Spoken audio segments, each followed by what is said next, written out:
जाते हैं? साइकिल पे। चलो तो साइकिल की बात कर लेते हैं।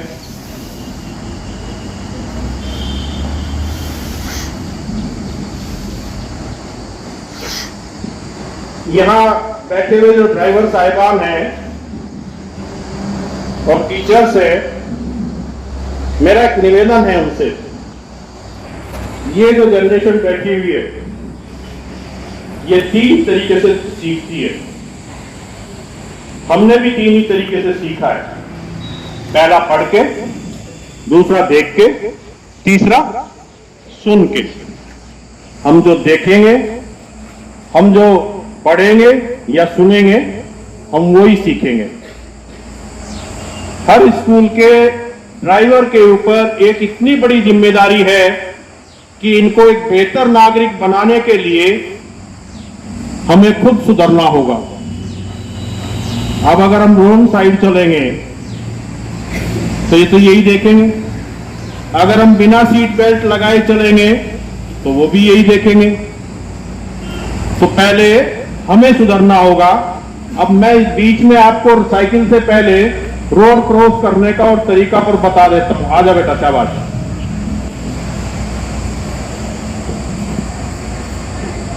ये बेटी रोड पे खड़ी है और इसको क्रॉस करना है, तो सबसे पहले किधर देखना पड़ेगा इसको? कारण किस लिए? इसका पहला ट्रैफिक किधर से आएगा? पहला ट्रैफिक राइट टू लेफ्ट जाएगा, तो इसको पहले इधर देखना पड़ेगा। फिर किधर देखना है? क्यों? क्योंकि मेरे जैसा बेवकूफ रोंग साइड से ना आ जाए, उससे भी तो बचना है ना। पहले इसने जब राइट साइड देखा तो इसने इंश्योर किया कि कितनी दूर ट्रैफिक है, मैं निकल सकती हूं या नहीं निकल सकती। इसने जब अपने लेफ्ट साइड देखा कि कोई नहीं आ रहा है, तो अगेन ये राइट साइड देखते हुए क्रॉस करेगी। 99% अगर रोड एक्सीडेंट होते हैं तो उसका कारण ये है कि हम उसको वॉच ही नहीं करते। जब ये आधी रोड क्रॉस कर लेगी तो इसका अगला ट्रैफिक किधर से आएगा? Left to right. तो ये फिर अगेन लेफ्ट देखते हुए, राइट इंश्योर करते हुए कि कोई नहीं आ रहा है, और लेफ्ट देखते हुए रोड क्रॉस करेगी। ले लो बेटा। अब साइकिल पे आते हैं जरा। साइकिल, सबसे अच्छी साइकिल कंपनी नहीं पूछ रहा हूं मैं, हर बच्चे के लिए सबसे अच्छी साइकिल कौन सी मानी जाती है? आदर्श साइकिल। कंपनी नहीं चाहिए मुझे, एटलस नहीं चाहिए, मैं किसी कंपनी का प्रचार नहीं कर रहा हूं यहां पे। मैंने आपसे पूछा है कि आपके लिए कौन सी साइकिल बेहतर है?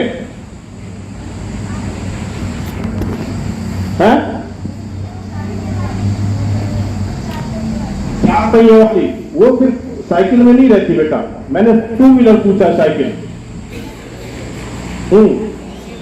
अच्छे ब्रेक हो, चलिए, घंटी हो,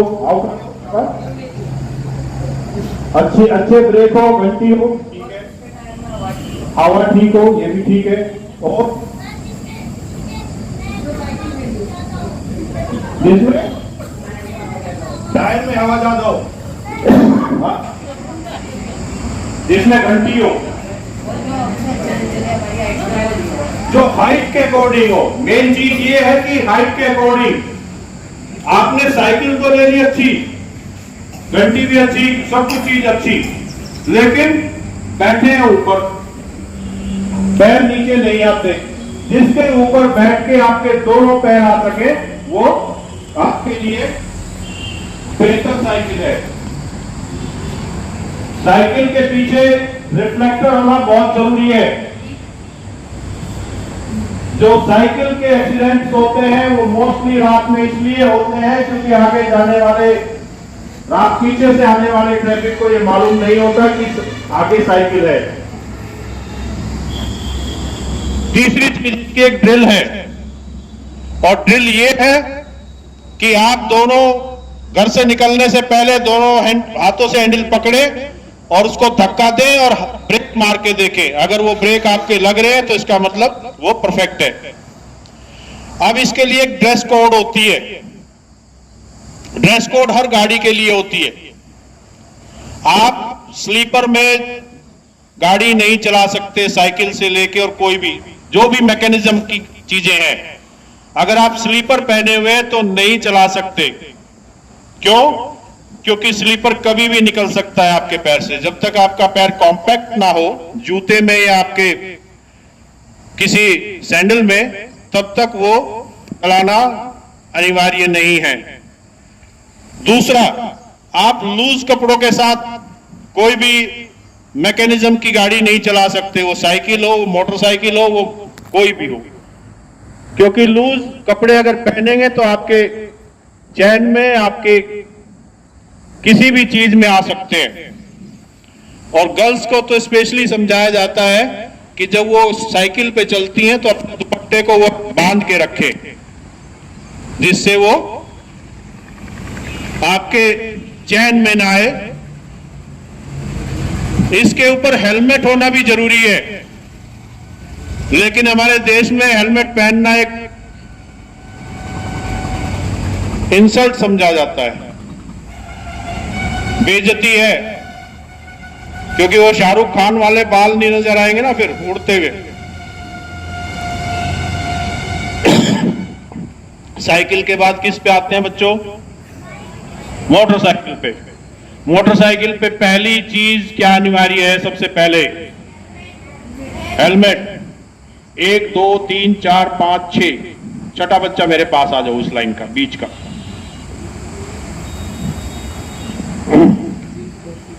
आइए, हेलमेट पहनने का अपना रूल है और वो हेलमेट रखा है वहां पे। आप हेलमेट उठाएं और उसको पहन के दिखाएं, फिर उसमें जो करेक्शंस होगी मैं करूंगा।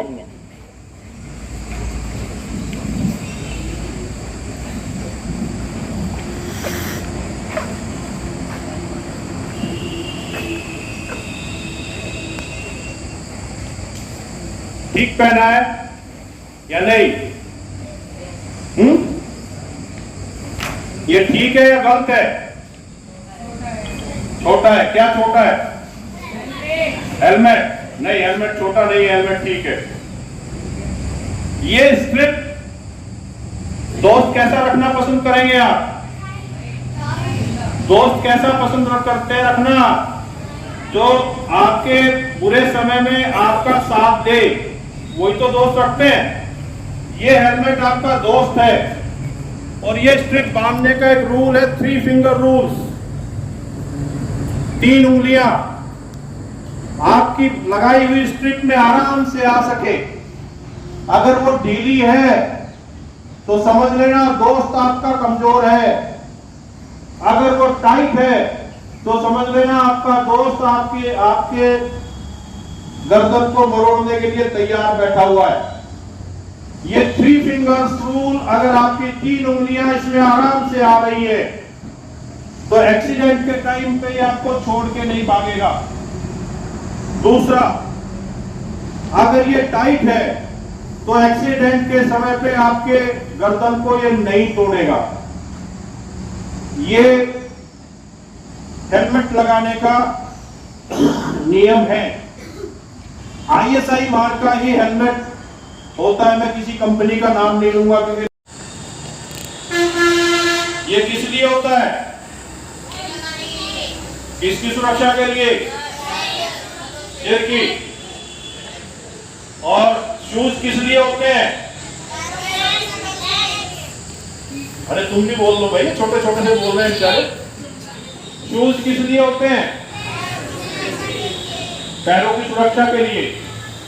तो प्रिंसिपल साहब, आज तक मुझे एक बात समझ नहीं आई, ये जो सिर की सुरक्षा के लिए है, ये तो हाथ में होती है, फिर चलते समय इसको ऐसे क्यों नहीं रख सकते? बोलो, हंसने की जरूरत नहीं है, ये समझने की जरूरत है। इसको तो हम रखेंगे पैरों में कि पैरों में कांटा या वो ना लग जाए। पैर तो ठीक हो सकते हैं, ये ठीक नहीं होगा कभी भी। ये अगर सीपीयू टूट गया ना तो कंप्यूटर फेल। और 99% ये रखते हैं बच्चे। ये बाल जो तुमने शाहरुख खान स्टाइल में रखे हुए ना, ये तो फिर ठीक हो जाएंगे, लेकिन जो ये खराब होने के बाद ये ठीक नहीं होगा। और इससे महत्वपूर्ण चीज, अभी जो प्रिंसिपल साहब ने बताया कि कोई 8वीं क्लास का बच्चा रोड एक्सीडेंट में गुजरा था यहां का। अगर आप 18 साल से कम हैं और आप 2 व्हीलर या गाड़ी चलाते हैं तो इसका मतलब आप अपने पेरेंट्स से प्यार नहीं करते हैं।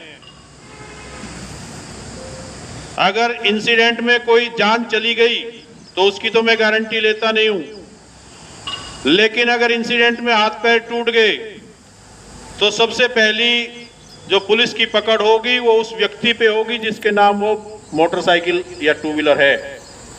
अगर आप अपने पेरेंट्स से नफरत करते हैं तो 2 व्हीलर लेके जाइए, पुलिस उनको पकड़ के खुद ले जाएगी। ये डिसाइड आपको करना है। दूसरी चीज, 2 व्हीलर जो मोटरसाइकिल है उसके ऊपर जो आप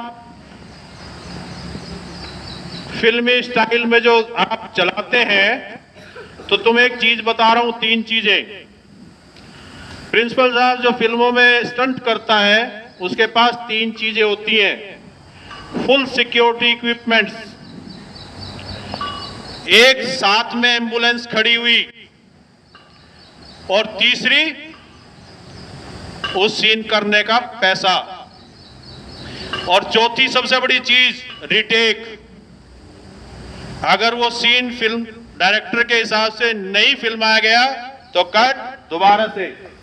तुम्हारे पास कोई रिटेक नहीं है, सीधा टेक है ऊपर। ना तुम्हारे पास कोई सिक्योरिटी इक्विपमेंट्स होता।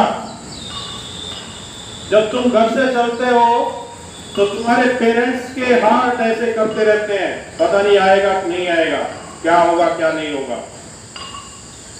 इस बच्चे को पालने में 25 साल लगते हैं, और जब वो चलता है घर से तो माँ बाप उसकी पीठ देखते हैं इस उम्मीद में कि ये शाम को वापस आएगा और हम इसका चेहरा देखें। और वो चेहरा हमारी गलतियों से जब वो सफेद चद्दर में लिपट के आता है तो उस पेरेंट्स से पूछना कि क्या हाल होती होगी। जिंदगी खत्म हो जाती है केवल किस लिए कि हमने फिल्मों में धूम पिक्चर देख ली और उसका हीरो जैसे चल रहा है तो हम भी ऐसे ही चलेगा। ना तुम्हारे पास रिटेक है, ना तुम्हारे पास सिक्योरिटी इक्विपमेंट है, ना तुम्हारे पास एम्बुलेंस खड़ी है, ना तुम्हारे पास कोई पैसा है इस चीज का। हाँ, एक चीज जरूर है, पुलिस फावड़ा या खुरपा लिए जरूर खड़ी रहती है सड़कों से खुरचने के लिए। कल अभी 18 साल का एक युवा क्रिकेट खेलता था दिल्ली में, अकेला लड़का था, वो एक्सपायर हुआ है। ईश्वर ना करे कि इनमें से कोई ऐसा बच्चा बैठा हो या ऐसा बड़ा बैठा हो जिसने अपने निकट के वालों को खोया है। अगर कोई बैठा हो तो उससे दर्द पूछ लेना कि क्या दर्द होता है इस चीज का।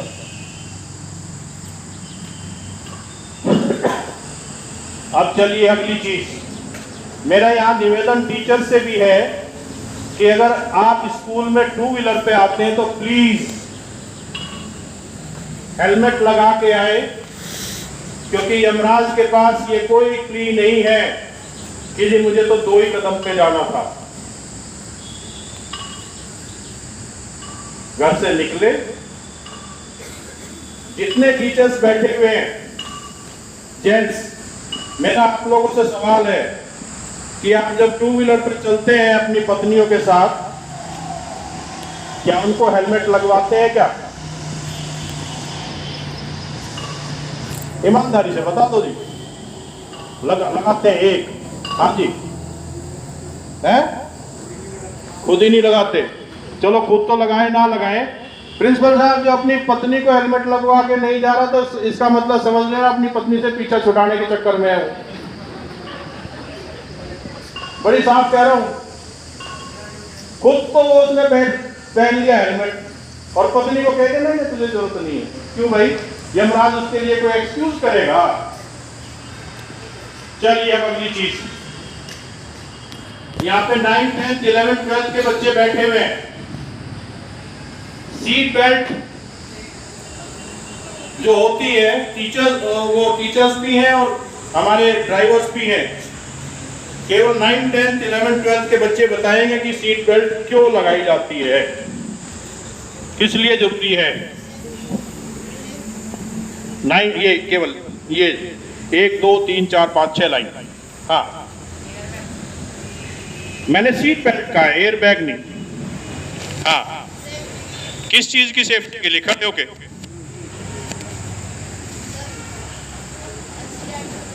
एक्सीडेंट में, ये फिजिक्स का कोई लॉ है। ये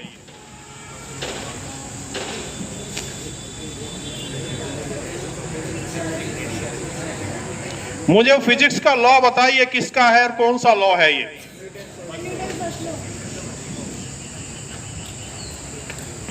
किसका लॉ है ये? कितने लॉ है न्यूटन्स के? कौन कौन से? मोशन में है तो मोशन पे रहती है, रेस्ट में है तो रेस्ट में रहती है। ये फर्स्ट लॉ है, सेकंड या थर्ड? फिजिक्स के टीचर बैठे हुए हैं यहाँ पे? सर मुझे आज तक ये नहीं पता चला स्कूल में, क्योंकि मैं फिजिक्स का स्टूडेंट नहीं रहा हूँ, मुझे जो भी कह देता है फर्स्ट सेकंड थर्ड मैं मान लेता हूँ। हाँ भाई चलो ये पहुंचा तो सही वहां तक कम से कम। तो कौन सा लॉ है ये बच्चा फर्स्ट ठीक कह रहा है या फर्स्ट ठीक कह रहा है? मोशन का लॉ ये कहता है कि आप जिस स्पीड से जिस गाड़ी में ट्रेवल कर रहे हैं आपकी बॉडी भी उसी स्पीड से ट्रेवल कर रही है। जैसे ही उसकी स्पीड कम होती है आपकी बॉडी आगे की तरफ जाती है, और सीट बेल्ट यही काम करती है कि आपकी बॉडी को न्यूटन के उस लॉ को वो तोड़ने का काम करती है जो आपका मोशन का लॉ है। और जब ये कौन सी क्लास है बेटा? जब ये 10th के बच्चे को पता है तो फिर पुलिस को देख के सीट बेल्ट लगाने का क्या मतलब है? एक फिजिक्स का टीचर सारी उम्र मोशन पढ़ाता है लेकिन खुद वो सीट बेल्ट नहीं लगाता। क्यों? नहीं, मैं इंडिविजुअल किसी पे नहीं जा रहा हूं। एक टीचर थे, रोड एक्सीडेंट में मेरे सामने मारे गए थे वो, और जब मैंने पूछा तो ये कौन है, कौन साहब हैं? कह लीजिए टीचर थे। किस सब्जेक्ट के? फिजिक्स के। सीट बेल्ट नहीं लगा रखी थी, फेटल एक्सीडेंट हुआ, टक्कर हुई, गाड़ी उछली, उसका सिर डैशबोर्ड में लगा और वो एक्सीडेंट में एक्सपायर हुआ। बच्चों, जो 16 साल से लड़ाई लड़ रहा हूं या हम लड़ रहे हैं, ये तीनों बच्चे उठ के भी इधर आ जाए जो धूप में, इधर आ जाओ। वो केवल इसी चीज की लड़ाई है कि हम किताब को केवल परीक्षा तक सीमित ना रखें, उसको अपने जीवन में इंप्लीमेंट करना सीखें। अगर मोशन का लॉ पढ़ा है न्यूटन का तो फिर कोई प्रश्न नहीं उठता कि हम पुलिस को देख के सीट बेल्ट लगाएं। दूसरा, मोबाइल मना क्यों किया जाता है? आजा बेटा, तुम जो पीछे देख रही हो, हाँ इधर आओ। ये इसका भी एक मैकेनिज्म है, यहां पे आ जाओ। हम लोग बिना साइंस के बात नहीं करते हैं, और इसका मैकेनिज्म ये है कि आंखें देखती हैं, देखते ही आपके सीपीयू को ऑर्डर करती है कि सामने कुछ दिक्कत है भाई, बॉडी के पार्ट को बता दो कि कुछ ना कुछ प्रॉब्लम है, जरा अपना हरकत में आ जाए। और जैसे ही ये ऑर्डर करता है कि सामने बैलगाड़ी है, गड्ढा है, जो भी कुछ है, आपकी बॉडी उसी हिसाब से मूवमेंट करती है। लेकिन हम करते क्या है? मुझे आज तक समझ नहीं आया प्रिंसिपल साहब, ये कौन सा तरीका है चलने का, और कौन सा जो है पाकिस्तान हमारे इंतजार में बैठा कि भाई ये हल करवा होगा सारी समस्या। रुक कर सुन लो भाई। अगर आप इतने तगड़े बिजनेसमैन हैं कि आपके फोन पे फोन आते रहते हैं तो आप ड्राइवर रख लो। जैसे ही आपने मोबाइल लगाया, आपका कनेक्शन इसका बॉडी का कट गया, और जैसे ही सिर का और बॉडी का कनेक्शन कटा, एक बीमारी है पार्किंसन, और पार्किंसन बीमारी के सिम्टम्स ये होते हैं कि दिमाग का कंट्रोल बॉडी के ऊपर स्लो हो जाता है। लोग बाग दवाई खा के उस सिम्टम्स को दूर करते हैं, और हमारा युवा या हमारा आदमी बिना बात की पार्किंसन लिए बैठा है साथ में, जानबूझ के। तो इसीलिए आपको मना किया जाता है। 400 गुना रोड एक्सीडेंट के चांसेस बढ़ जाते हैं जैसे ही आप मोबाइल यूज करते हैं, 400 गुना। अब ये तय करना है आपको कि 400 गुना में रहना है या सेफ रहना है। अगर आप मोबाइल यूज करते हैं तो रोड एक्सीडेंट के आपके 400 गुना चांसेस बढ़ जाते हैं। जो लोग स्कूल बस लेके आते हैं, मेरा उनसे निवेदन है कि चलते हुए अगर मोबाइल यूज करेंगे तो आप अपने आप तो खतरे में हैं, आप अपने आप खतरे में रखो, कोई दिक्कत नहीं, लेकिन कम से कम 30 या 40 परिवारों को आप खतरे में डाल रहे हैं। आप अगर 100 मीटर 200 मीटर बचाने के लिए क्या पेट्रोल डीजल रॉन्ग साइड आते हैं तो आप कम से कम 40 परिवारों को खतरे में डाल रहे हैं, और 40 लोग आप ऐसे तैयार कर रहे हैं जो आने वाले समय में इनडिसिप्लिन होंगे। तो इसलिए डिसिप्लिन में रहना तुम्हारा ज्यादा जरूरी है। अगली चीज, अब आ जाइए रोड साइन के ऊपर।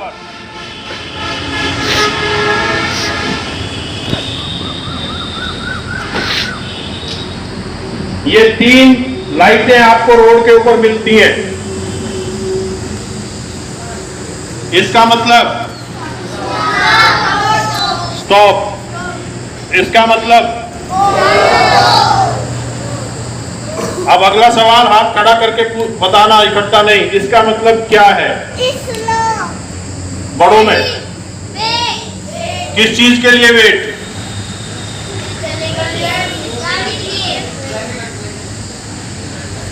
हाँ जी, आप लोग तो मोटरसाइकिल वगैरह इस्तेमाल कर रहे हैं भाई, तो जरा बता दो। स्कूटी तो लेके चली रहे हैं, इसका मतलब क्या है?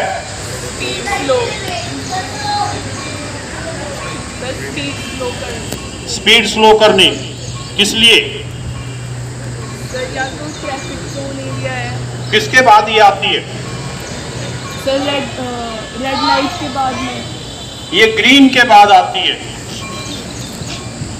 और ये कहती है रेडी टू स्टॉप, आपको रुकने के लिए तैयार होना है। क्योंकि ग्रीन के बाद ये, और ये के बाद ये, और यहां से सीधी ये आती है। और प्रिंसिपल साहब बता देंगे कि सोनीपत में, दिल्ली में जैसे पीली लाइट होती है दूसरी तरफ चलने वाला शुरू कर देता है ना, पहले ही कर देता है कि हाँ 5 सेकंड रहेगी, अब तो चलना शुरू कर दे। और एक्सीडेंट यही होते हैं। मेरी आज तक ये समझ में नहीं आया, 28-29 साल में दिल्ली में गया हूं, कि जैसे ही पीली लाइट आई हम स्पीड ऐसे बढ़ा देते हैं, पता नहीं कौन सा जो है 5 सेकंड 10 सेकंड या 20 सेकंड में पार्ट टूट जाएगा। अगर रेड आ गई और हमें रुकना पड़ गया तो बस पता नहीं कितने लोग हमारी इंतजार में मर जाएंगे वहां पे बैठे हुए। रूल रेगुलेशन ये हमने बनाए हैं, तो इनको फॉलो करना तो हम ही सीखे ना।